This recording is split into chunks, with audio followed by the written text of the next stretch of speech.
In this video, I'll show you how I made over $1,000 trading both Forex and futures. If you haven't still, go check my previous vlog where I took these trades live.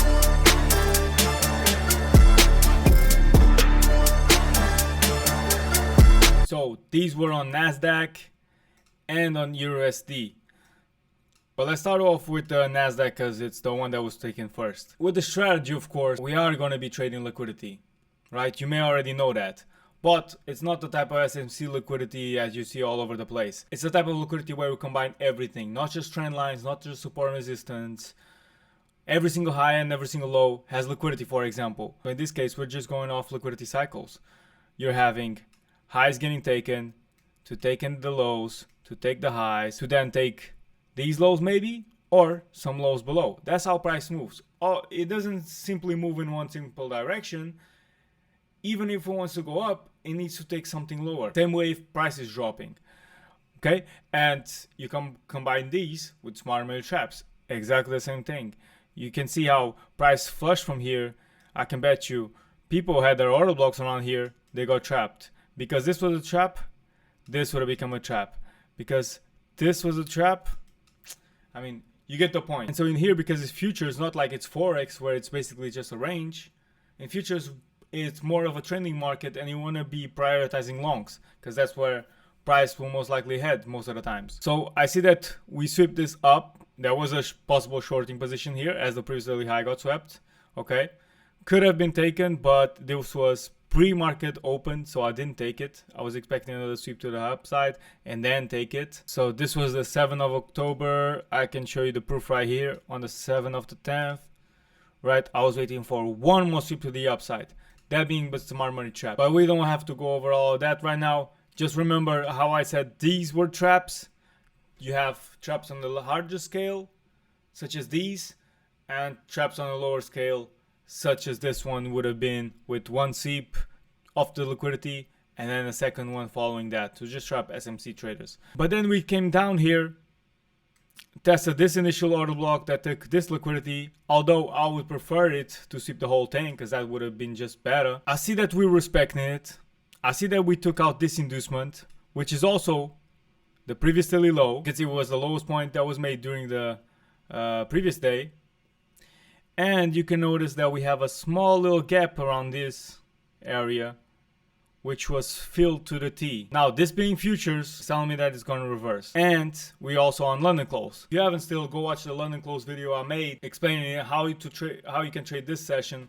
But it essentially is a retracement of the day. And so how I position myself here was just under this week. You can see how it's making some structure and then it's breaking the structure above. And I position myself on the limit just after the candle closure M5 or M15 in this case. Then it looks super awful. But then as we approach the next day, if you anticipate liquidity well, you may get the correct price action, right? You may get the correct move. The only risk is because once price doesn't move from its point, your stop loss, which is probably the lowest or highest point of the day, becomes the liquidity for price to target. Because if price hovers around this area and as it becomes the next day, either at your entry or either around your stop loss, it will be drawn to sweep it, especially because we had this major liquidity right here. But we were lucky because why? Our initial prediction was right, because this was a trap, right? And price is bullish. This would have become a trap. And if you're not understanding why I'm saying this, it's just because SMC traders would have tried to trade this order block, they will get stopped out and then it will say, oh, we're not actually bearish, we're actually bullish. So let me stop longing and let me start shorting. And then boom, they would do this here. And as we approach that order block, you can see how we have some rejection from that level and calling out more people to it. I also didn't take the risk and took my order right off that order block, right? You can see how I took it right here. Even then, I was just only going for a 2R, so I took a 180 out of that. But if I wanted to, I could have gone for the trap, as it would have gave me 2.5, something like that, and even 3. But for that, it would need, price needed to run after it, but with the possibility that it could have just swept this liquidity and head lower.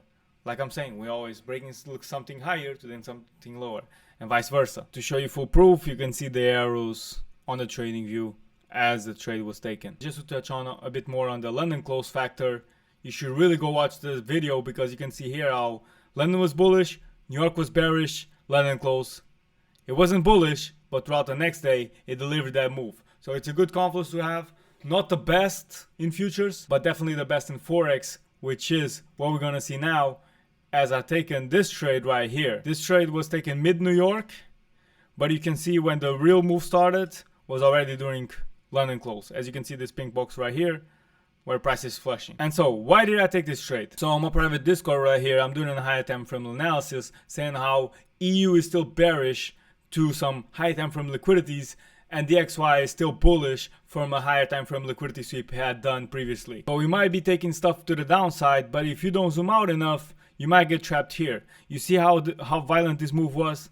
That's because of this red line right here, this high time frame liquidity on H4. And you can see right here on the EU this perfect example of the same case we were talking about on NQ of the liquidity cycle. We sweep the highs to sweep something lower, to sweep something above, to sweep something lower, to sweep something above, and then it does the same, but it's just sweeping something lower, perhaps respecting it. It's not gonna work forever, as you can see. This order block, this initial one, got eventually swept. So we got that red line that's just here, so we're still above it, so I'm still looking for shorts. And I told my students this was still a risky trade, by the way. Not the best trade, but I think you can give us some shorts due to the efficiency, but it is a risky one because it is internal. It's not external, kind of like NASDAQ was sweeping entire liquidities. In here, the only liquidity swept was the highs of London, session. That reverts back to my point of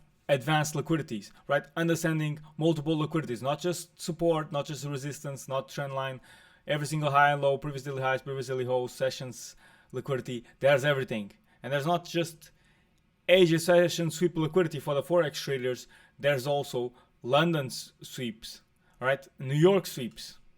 Just remember that the current session likes to sweep the previous one, or even the two previous ones. If, for example, London hadn't moved that much and hadn't swept Asia, New York might do it. Another risk was that we had swept this black line right here, which corresponded to the inducement of the initial order block of the higher time frame liquidity, which is this one right here. So we could have swept it and gave off some reaction out of it, as we did, but not a major one. So in here, as we have London session, I want to see New York sweep it, but because we're in a different session, I want to see two sweeps, right? I'm always waiting for two sweeps of liquidity following the liquidity sweep on Forex. So we don't trade like SMC traders, seeing the liquidity sweep and shorting it after the first break of structure.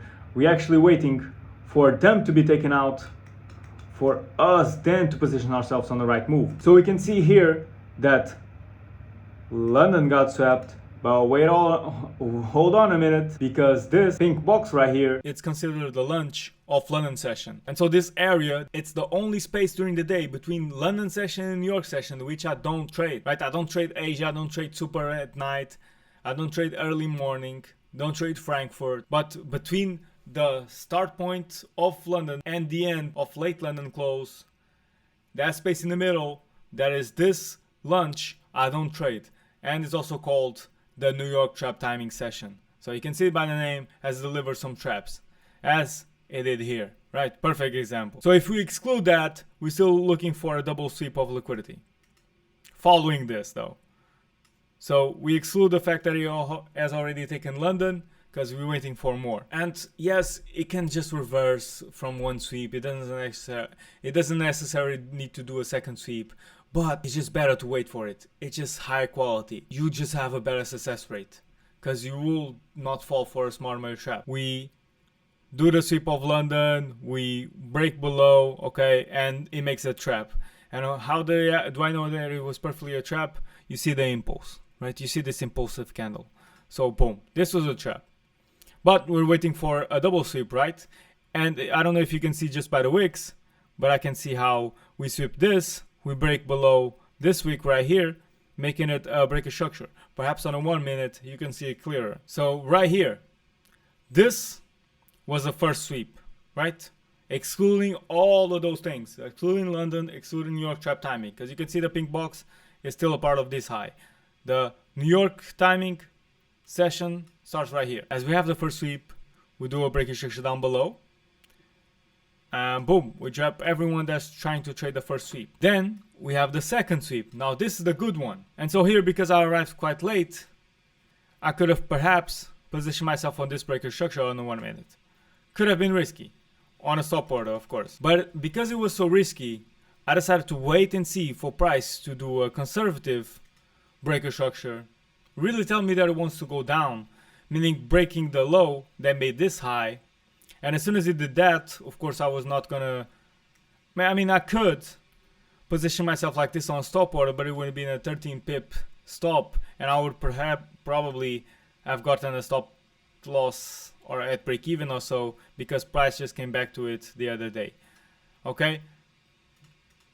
Because although I was looking for the red line, I don't need to be exact sure that we're going to the red line. I just need to be enoughly correct. Because we did go to my TP, but then we went back to my stop loss. So that's why you also want to go for fixed risk rewards rather than structures ones.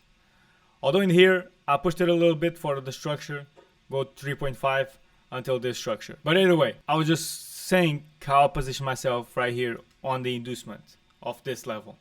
Okay? Because this high didn't take no liquidity, it's just some random structure. So you can see how we sweep it and we go down kind of immediately, then play around a bit here on my area, on my break-even area, and we go down. And then you can adopt the same concept of the London close, which I told you was the most powerful. Really go watch that video, because London, you can say it was technically bearish as it starts here and ends here.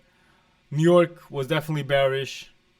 So if you have these two bearish, London close, bullish.